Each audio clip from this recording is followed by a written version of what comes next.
You arrive at a crossroads with a tavern on the corner. A warm light is emanating from its window, lighting up the road around it.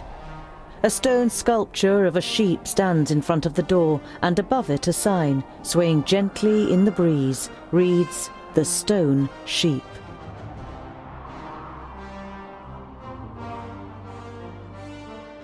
You enter the tavern with a determined stride, and are greeted by a thick wall of pipe smoke. The dozen or so drinkers at the tables turn towards you, then give each other astonished and slightly worried looks. In the tavern there are half a dozen people sitting at the tables, and just as many at the bar, clearly farmers and labourers from the surrounding villages. Boindale pays no attention to the other guests and trudges over to a table. Together with his brother, you follow him and sit down. The landlord comes out from behind the bar. "What can I get you?" You hear surly muttering from one of the tables. What are groundlings doing showing their faces here, now of all times?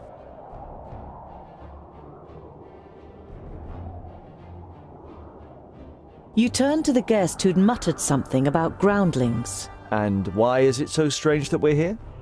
The man glances up briefly, and then stares drunkenly at his tankard, and mutters with a slur, Don't play the innocent. The orcs are terrorizing our lands. And whose fault is it? You let them in. I was not at the Stone Gateway, and I don't know what happened. But you can be sure of one thing. Dwarves would never cooperate with orcs. We kill them no sooner than we say them, or my name isn't Boindle Doubleblade. The drunkard and his neighbour are given a start. They mumble an apology and turn their attention to the beer in front of them.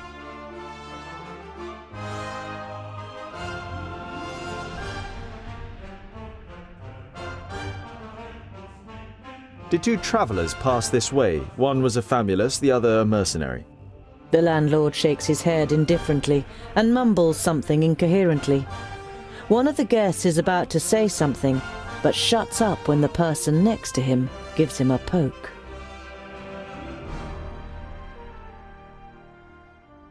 You turn to the guest who is silenced. Were you going to say something, my friend?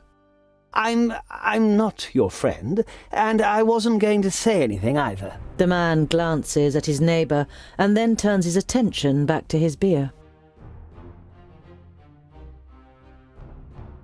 I wouldn't mind a pint of ale.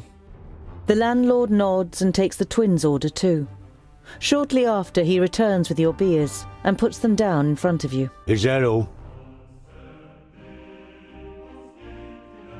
Despite Boindale's loud protestations about wanting another drink, you say goodbye and set off on your way accompanied by the twins.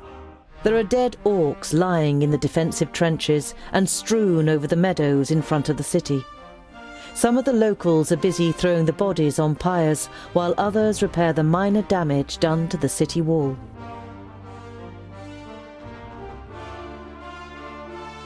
You enter the city and the garrison at its centre without being spoken to. It is only when you reach a heavy oak door that leads, you assume, to the commanding officer's headquarters, that you are halted by a guard. Dwarves, eh? Seems we aren't to be spared anything these days. What do you want? It looks like you've got an orc problem. Had. Our scouts detected the army early on, and we were able to repel them without any great losses. A small army of orcs like that couldn't breach our mighty walls. Your mighty walls look like they're about to collapse under their own weight. The soldier isn't intimidated by Boindale. He juts his chin out confidently. At least they stopped the orcs, unlike your dwarven walls in the north. Huh. I didn't know that Steepleton was so big. Impressive place. We have fertile meadows. That's what we have to thank for the city's growth in recent years. At the time of my grandparents, Steepleton was nothing more than the tower on a hill with a couple of houses. Now we have a market, a temple, and of course there are royal messengers stationed in the tower, which doesn't do the city's coffers any harm at all. You said you had messengers here. I'd like to send a carrier pigeon to Lot Yonan in Yonandar. Lot Yonan in Yonandar. No problem. It will cost you 90 gold pieces.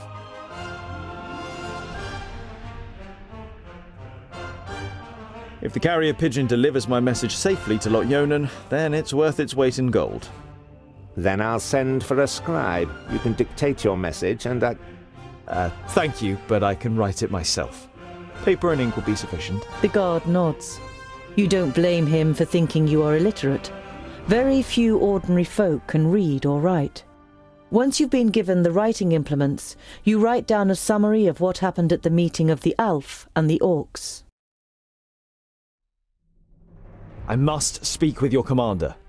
Commander Valor doesn't have time. He's still very busy dealing with the aftermath of the Orc attack.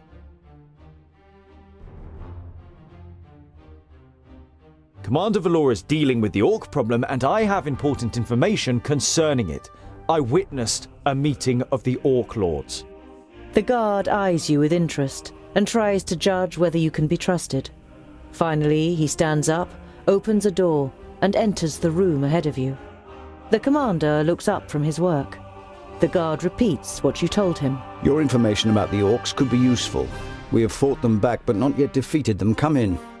The commander listens attentively, and now and then asks questions, as you tell him about the 3 Orc armies and the meeting of the chieftains with the Alf Sintharas. This sounds very grave. I will send out messengers. We must be prepared. The Orc army that attacked you was able to escape. What was left of it? They headed south. Unfortunately, I can't send anyone after them until the damage to the wall is repaired. The commander looks at you with a disgruntled expression. It suddenly seems clear to him who he has standing in front of him. If you're interested, you could try and wipe out the mob that got away and collect the bounty. Killing pig noses and getting paid for it? Where's the heads? You grin at Boindil, and then turn back to the commander. We'll see what we can do. We must press on. Farewell, Commander Valor. Kill as many Orcs as you can, Dwarves. Palandir will be with you. You see a camp with a wagon and 2 people on the edge of the path. Behind them, Black Saddle towers up above a thick, dark forest, about a half a day's journey away.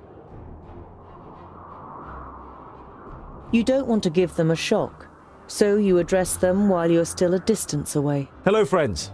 Is there any space by your fire? The 2 traders look up and visibly jump when they see you 3 dwarves. Ah, hello. Yes, of course. It doesn't escape your attention that you seem to be causing the traders some uneasiness, but you take up their offer and sit down. The twins follow your example. We're only travellers. We're looking for someone who's said to live on Black Saddle. A hermit. Someone who lives here? The traders exchange amazed looks. If they live here, they must be mad. Normally we wouldn't stop and rest here, but the horses are too exhausted. Our departure from Parista was delayed and we must have driven them too hard. Why does Black Saddle make you feel uneasy? It doesn't look particularly inviting, but it's only a mountain. Only a mountain? You don't know the legend? The trader looks at you and the twins for affirmation, but you all shake your heads. Black Saddle was once known as Cloud Piercer, and it towered up into the heavens, the upper slopes of pure gold and the summit covered in snow. The humans wanted to attain this wealth, but the smooth slopes and the dazzling summit made the climb impossible. They called on the dwarves to help them. They were able to tunnel up through Cloud Piercer to the top. They hollowed it out and carried away the gold. The humans demanded that the treasure be shared, but the dwarves refused, and as they argued, the mountain began to tremble. There were too many holes inside for it to hold together. It collapsed and buried both greedy parties underneath it. The mountain lost its tremendous size and its beauty, and ever since has haunted both humans and dwarves with its erosive hatred, causing even the rocks to turn black over time. Pfft. Never heard of it. Sounds like human tittle-tattle. Dwarves would never hollow out a mountain so much that it collapses. You come from Parista. How are things there? No news to speak of, I'd say. Well, except for Nudin the Knowledge Lusty. You know Nudin the Knowledge Lusty. Lot Yonan introduced him to you many years ago during a visit. What about him? Oh, nothing really. Just rumours. You nod at the trader to continue. He's behaving strangely and disappears into his tower for days on end. Merely looks ill, apparently. Well, that's what someone I know said. Perhaps he got a spell wrong. Later in the night, after eating together and some friendly conversation by the campfire, you all decide to sleep. But you take the first watch. It's a night in which nothing happens, and the next morning the traders set off early. After breakfast, you also continue on your journey. After a march through the thick pine forest, Black Saddle, the sinister tabletop mountain, and your journey's destination rises up before you.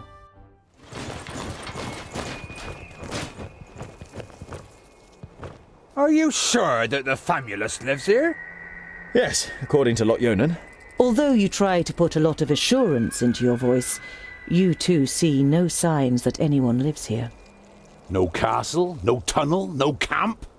There's nothing here but mountain. Then we'll have to take a closer look. You do that, scholar. We'll be waiting for you here. You think about objecting, but it would just be a waste of breath. There's something engraved on it. You realize with surprise that they are runes in the Dwarven language. Built with the blood of our enemies, be unyielding as the rock, and soak the land in their blood. Huh? Master Garen! Lot Yonan sent me to bring some items back to you.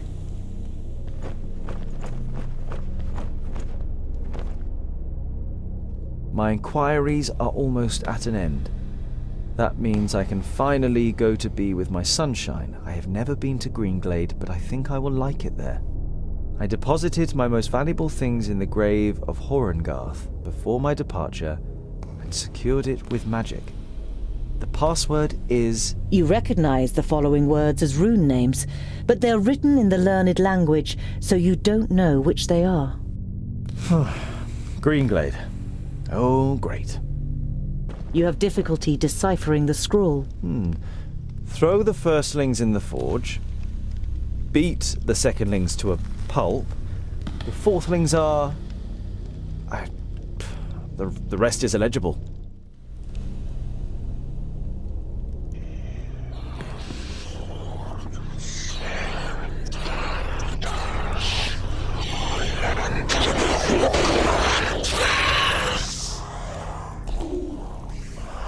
Thirdlings, the fortress belongs to the Dwarf Haters. Lorenber's dwarves are not only as unyielding as a mountain, they are also as destructive as an avalanche, and would batter into lesser kingdoms just as relentlessly. The Four should find no salvation in Vrachus, only eternal damnation, so that they suffer indescribable torment between the worlds. You have heard of the Dwarf Haters, but this is the first time you have read their hateful words. You feel sick and turn away. So, scholar, what are the results of your inquiries? There is an abandoned fortress in the mountain, and I think it belonged to the Thirdlings. Boindale's eyes narrow. The blasted dwarf killers! A Thirdling fortress? Here? In the middle of Girdlegard? We must let High King Gundrabur know about this. The fortress has been long abandoned by the looks of it. Anyway, I can't go to Ogre's death until I have completed my quest. Goren is in Greenglade. Huh. A Thirdling fortress? Here, in the heart of Girdlegard. That's strange, isn't it? And worrying. But they've always been wily. They move in the shadows and kill there too if they can. Do you know their story? I've read about it. Lorenber, their progenitor, rejected the name that Vrachus gave him, who in turn did not give him any special talents, so his kingdom studied war. It helps them defending the East, but it also meant they ended up confronting the other kingdoms. No dwarf would ever even think of injuring one of his kind, never mind killing them. But the dwarf killers are proud of it. When they were even more powerful, they wanted to become the rulers of all dwarves. They are envious of our skills. They haven't been heard of for a long time, but you can be sure there isn't a single dwarf alive who doesn't hate them. The High King? Why do you want to bring me to him? All right then. It's about the choice of the new High King. Gandagar, the king of the Fourthlings, is with his entourage in Ogre's death and is supposed to ascend the throne. But our acting High King Gundrabur wants to prevent that from happening. He fears that Gandagar wishes to instigate a war against the elves. But what have I got to do with that?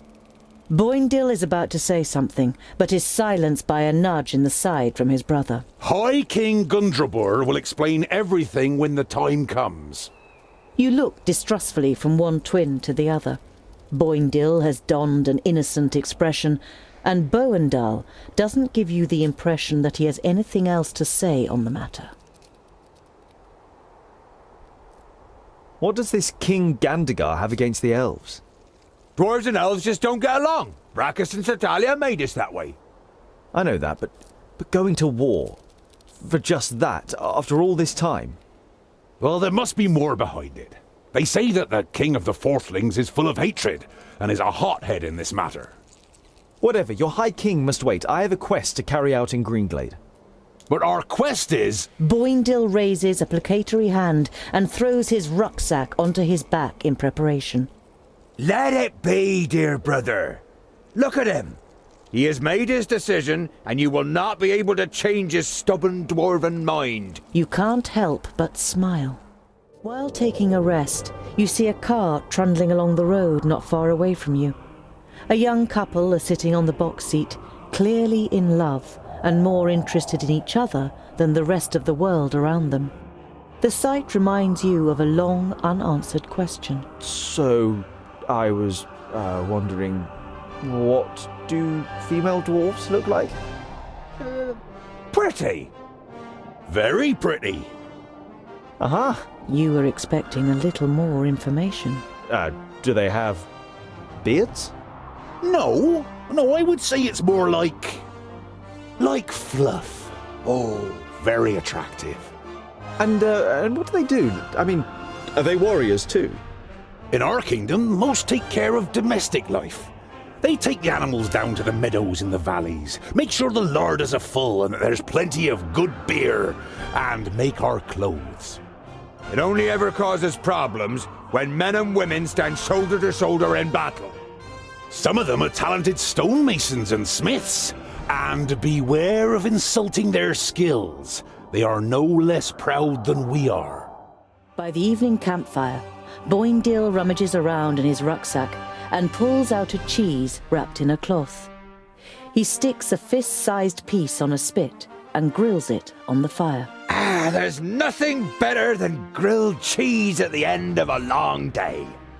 The smell it gives off makes you hold your breath. Oh, it smells like my socks after weeks of marching in my boots.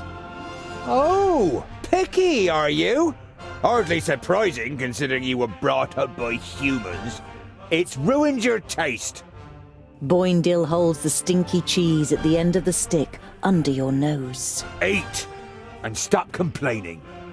You pull the warm piece of cheese from the stick. It tastes dreadful. Your fingers will smell of it for the next few days, and probably your mouth will too. The closer you get to Parista, the livelier the streets become. Many of the large buildings in the city are even taller than the high city wall. But one building towers above them all, the palace. Its dome gleams white in the sun. It is the seat of the Council of Magi, and its central tower, which juts high into the sky, serves as a waypoint for travellers as far as 50 miles away. You reach the Council's palace, but are stopped in front of its gates by a guard. The Council of Magi is convened to take care of the perished land. They mustn't be disturbed. The perished land? You mean the barrier? Is there something wrong with it? The guard shrugs his shoulders. Won't be anything the council can't sort out. The hamlet of Sungird certainly lives up to its name. You arrive as the sun sets behind the tower of a Palandial temple, lighting up its stained glass. There's a shop in the village, and through the window, as well as some everyday objects and food, you also spy a shelf full of books. A small bell rings as you enter the shop. The twins look around, but seem rather disinterested, until they discover a couple of gemstones on display. On the wall to your left is the bookshelf you saw through the window. It's quite unusual for a village shop to sell books. You stroll towards the bookshelf and read some of the titles written on the spines of the books. You know many of the works from Lot Yonan's library. Oh, by fracas, look, dear brother! The scholar really is looking at books! It's an interesting selection, Boindle. I could make some recommendations for you. Boindle throws his arm around your shoulder and pulls you slowly away from the bookshelf. What if someone sees you? Here, this is more our kind of thing. You follow him reluctantly and are shown the selection of gemstones. Boindle is walking next to you in silence. Now and then he looks at you from the side. And you really do like books? Yeah, I'm curious. And you can find many answers in books. Won't you have found all the answers at some point? Quite the contrary. The more books you read, the more questions you ask. Ah, I knew it. Oh, just a waste of time. You approach the village and can tell even from far off that something isn't right. The smell of burnt wood and death is in the air. By Vracus. The piggies have really shown those pointy ears. We couldn't have done it any better. Stay alert. I want to find out what happened to Goren. The elf maiden's graceful snow-white face still radiates beauty, in terrible contrast to the rest of her appearance. From the neck down, she is nothing more than a blood-red, damp and glistening skeleton. There are long nails sticking through her thin bones, and where her beautiful eyes once were are now gaping black holes. Hoofprints! Burned into the ground! Alfar? The fire in Boindle's eyes flares up with delight. Huzzah! That would make a change from those stupid piggies. Did you hear that, brother? We might get to test our blades on Tion's pointy ears. You have read about the elves and their buildings. This here had always just been a small example of their architectural skill, which achieved perfection in Alandur. Now burning and ruined, the pavilion makes an even sadder impression. The smell of the smoke has accompanied you for a while now, but here, so close to the bodies, it is masked by the sweet smell of death. You have a bitter taste in your mouth and have to pull yourself together to avoid vomiting in disgust. The hand that painted this picture was that of a master. It is composed exclusively in shades of red, but every single little detail is painstakingly and precisely reflected. Trees, the remains of buildings, bodies. You hesitate. This picture portrays the village in its state of ruin. Examining the canvas more closely, you realize that it is actually made of skin, and the red paint seems more than suspicious now. The body of the man is riddled with arrows and is lying in a small patch of undamaged ground, while a sea of flames must have raged in a circle around him. The robes remind you of those of Lot Yonan's famuli. This, plus the fact that the man used magic, makes you quite sure that this is Goren. Goren had these books on him when he was attacked. Was he trying to bring them to safety? Your eyes fall upon a sealed letter next to the books. The circumstances seem grave enough for you to break the seal.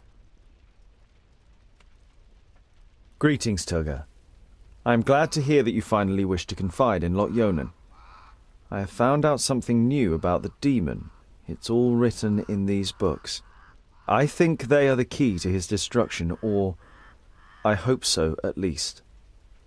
Yours faithfully, Goren.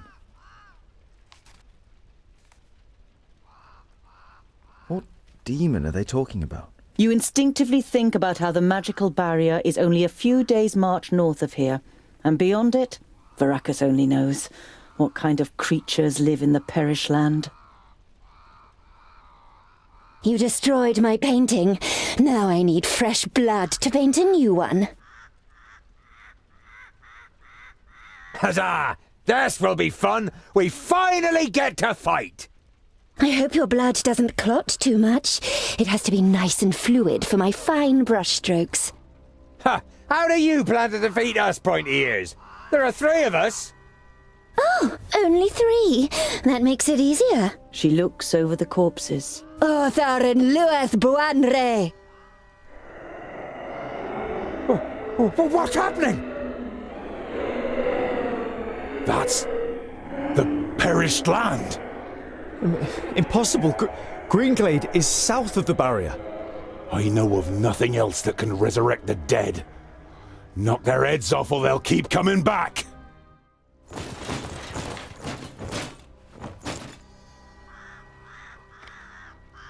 Dwarves, you protected the glade.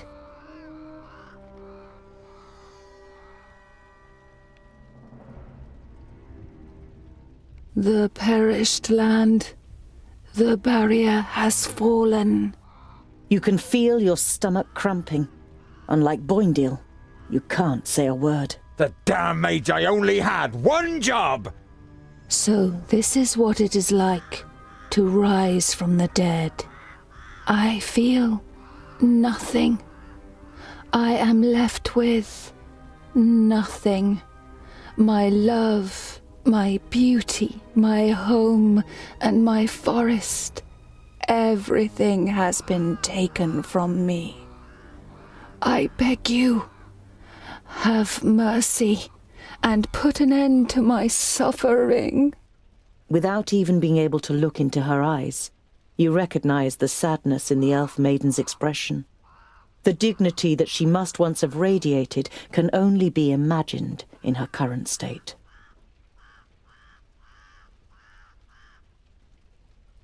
Garen was here, and I've heard that you elves have special abilities in battle.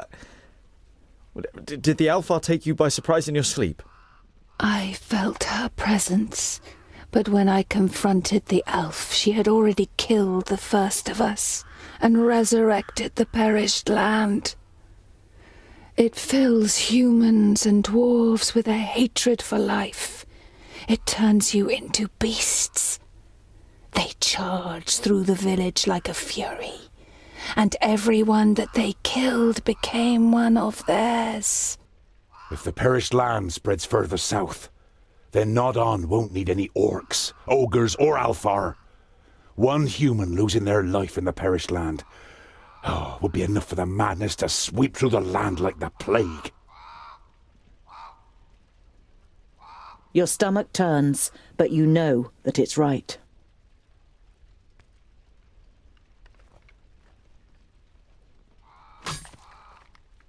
You've never seen the twins looking so serious. They would pit themselves against any army of orcs, but this is something beyond their power, and yours. We need the Magi. They must rebuild the barrier. We must go to Lot-Yonan before the perished land spreads further. He will know what is to be done. Neither of your companions objects. I can't believe it. The barrier has fallen. How could that happen? Who can tell?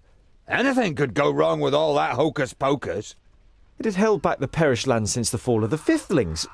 Reinforcing the barrier whenever it loses power is the primary duty of the great Magi. I can't imagine how Nodon or anyone else could have broken through it. You think of the demons mentioned in Garen's letter. You wonder whether it could be possible that a demon from the outer lands might possess powers so great that even the 6 Magi weren't ready for it.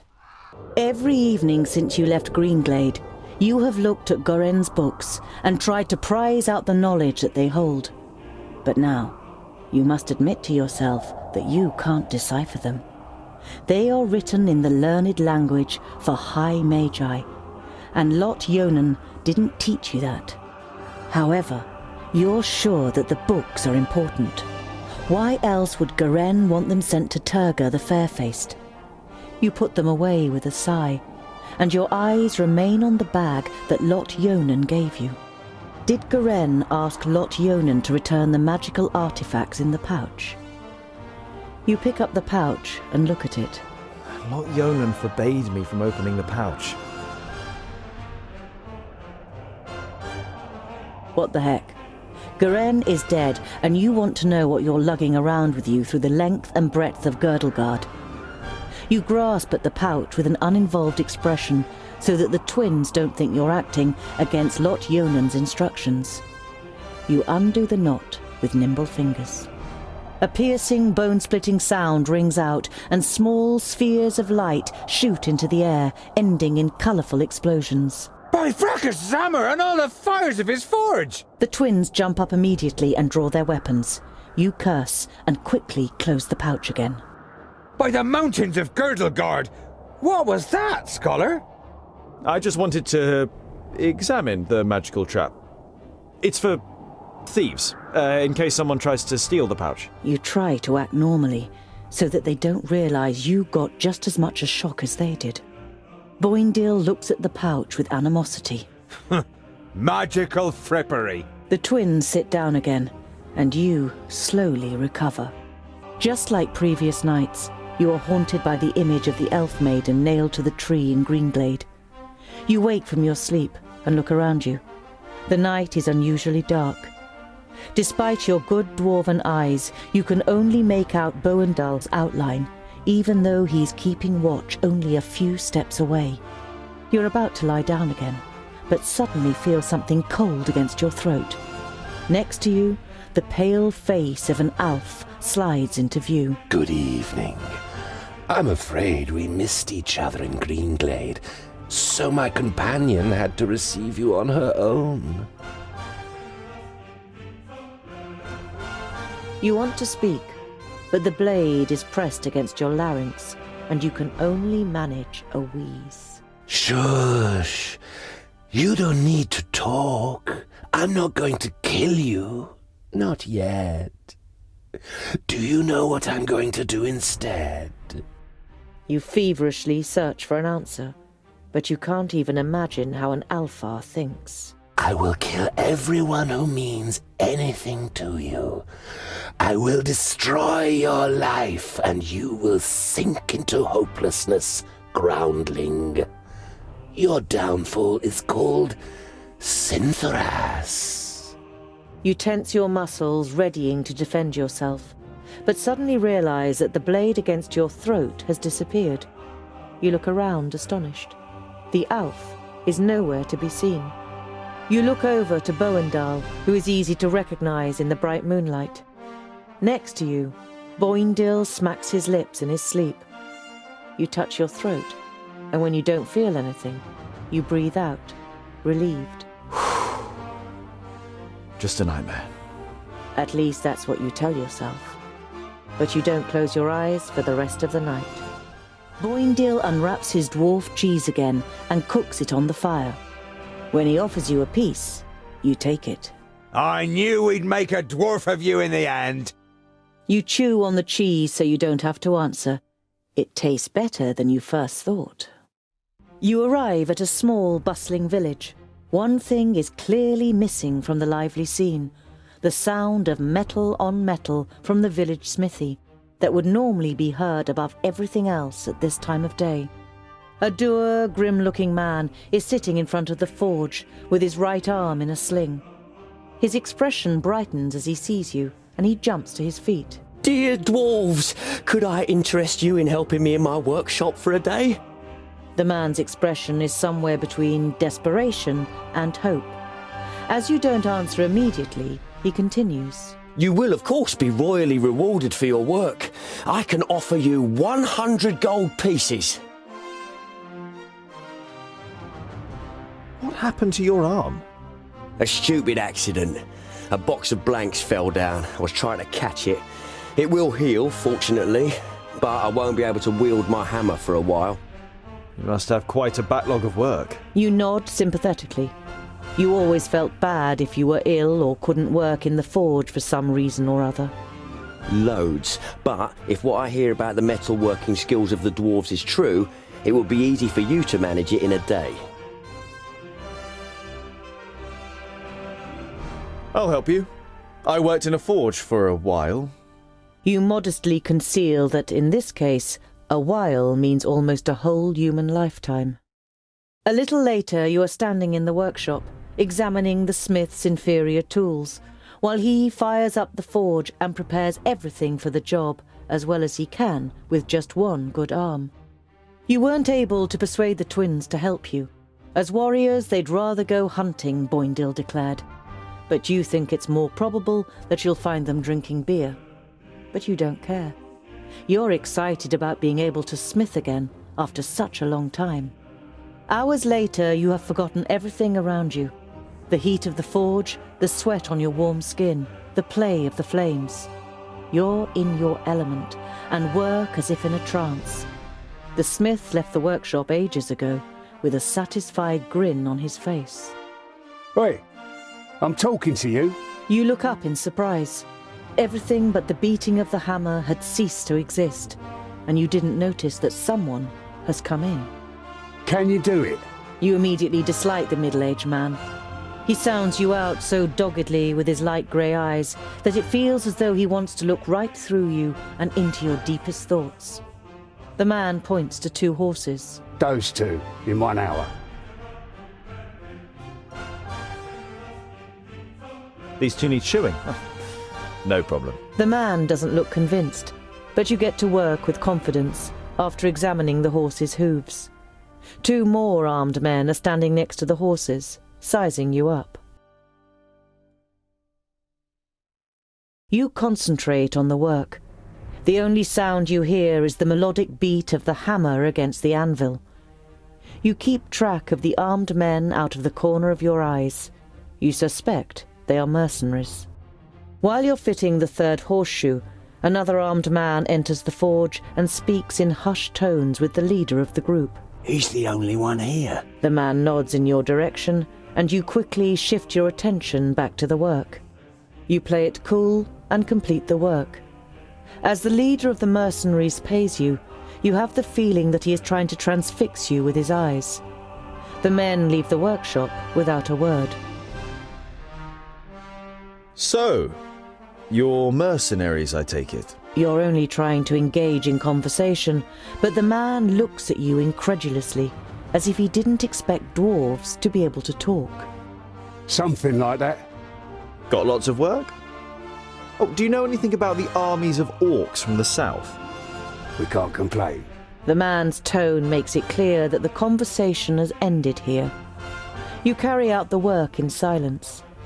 As the leader of the mercenaries pays you, you have the feeling that he is trying to transfix you with his eyes. The men leave the workshop without a word. The men join a larger group of horsemen, more than a dozen, outside the village. You stay hidden and listen. Not here in the village. Go.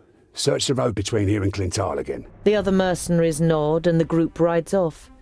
You can't make head nor tail of what's going on here, but you don't like it. You tell the twins about your encounter, and they decide to be especially vigilant over the next days. You spend the night in the smith's house and move on the next morning. Axeldale is shrouded in an eerie silence as you approach. There's not a single fishing boat on the river, and many of the houses are now just burnt-out ruins. The big-nosed beasts have made a grim job of it. Seems they don't like fish. Boendal gives his brother a reproachful look. There are dead bodies everywhere, but it seems to you that there should be more of them. For a brief moment, you hoped that the villagers had fled. But then you realize that the orcs were probably hungry after their victory, and your stomach turns. Boendal lays a hand on your shoulder. Let's go. There's nothing more we can do for these people. But maybe there are others we can help. Once you reach the top of the hill above Goodwater, you can see what is left of the village.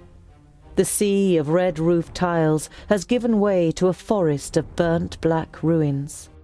Shattered wooden planks and bent iron bars are all that is left of the gate. I couldn't save them. even the reinforced gate. You see a light through the trees some way from the path. It inevitably brings to mind your encounter with the woodcutters. You tell the dwarves about your encounter with the woodcutters and how you ran away, as starting a fight with them wasn't part of your mission. Ah, then I'll make it my mission. Humans are not our enemies, Boindil. You must confess that you'd have liked to have taught the woodcutters a lesson, but Boandal is right. Beating up humans is not our mission. But a harsh glance from you and Boandal silences Boindil. You continue on your way with a furious Boindil trailing behind. Why are the Magus' vaults here in the middle of nowhere? And why does the Lord of Yonendar live in a vault and not in a castle? It's to do with the magical fields that spread out under Girdlegard, so the 5 magical realms are found where the fields are at their strongest. And that's why he lives in the vaults? To be closer to the underground magic? No, it's more to do with security. 200 students of magic and a source of almost unlimited magical energy. The Magus thought that an underground vault was a more suitable place to train than Master Nudin's tower in the middle of Parista. I don't like it here. All this hocus-pocus is bad news. Us dwarves know that and keep well away, just as Vracus commanded. I hope you know that too. I cannot perform magic, and I've never attempted to. Nevertheless, please show respect. Remember that it was Lot Yonan who took me in and saved me. Now then, it would seem that the tongue of the learned one becomes somewhat haughtier, and his sentences doth wind most strangely as we verily approach the vaults. You can't help but grin guiltily. With a beseeching glance at the twins, you step into the area in front of the vaults. Seeing no one there you might greet, you and your companions enter your old home through the open gate.